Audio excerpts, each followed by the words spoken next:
setengah abad. Jadi novel ini bercerita ya soal seseorang ketika dia sudah mencapai usia matang, dia oleh banyak orang dianggap sangat berhasil ya.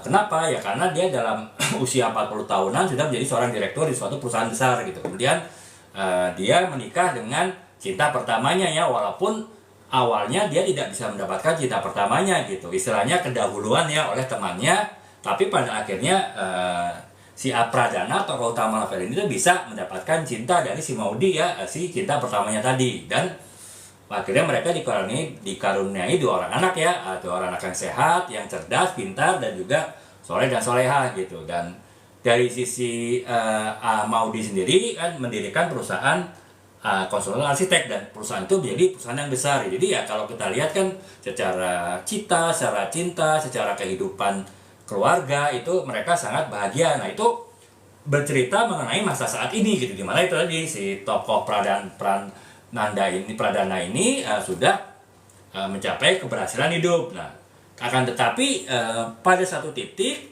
di saat sekarang si Pradana itu menghadapi perasaan galau ya, artinya walaupun dia merasa mengalami kesuksesan yang sangat besar yang oleh orang lain dianggap sebagai kesuksesan yang sangat tinggi dan idam-idamkan oleh banyak orang, tapi pada kenyataannya dia merasa galau, dia merasa ada yang kurang gitu. Jadi ada yang justru dia merasa terhilang, kesuksesan yang dia dapat itu menghilangkan sesuatu yang sebetulnya jauh lebih penting daripada kesuksesan itu. Nah makanya kemudian saya bercerita tuh untuk menemukan apa sih yang hilang dari si tokoh Pradana tadi ini, yang pada akhirnya justru mengabaikan segala kesuksesan yang dia alami saat ini. Saya menceritanya kembali ke masa lalu ya, jadi masa-masa ketika dia SMP, kemudian dia SMA, kemudian kuliah, bertemu Maudi, kemudian akhirnya dia meniti karir, berpisah dengan Maudi ya, dan sampai akhirnya bertemu dengan Maudi, kemudian akhirnya menjalani kehidupan berumah tangga, menjalani kehidupan karirnya dengan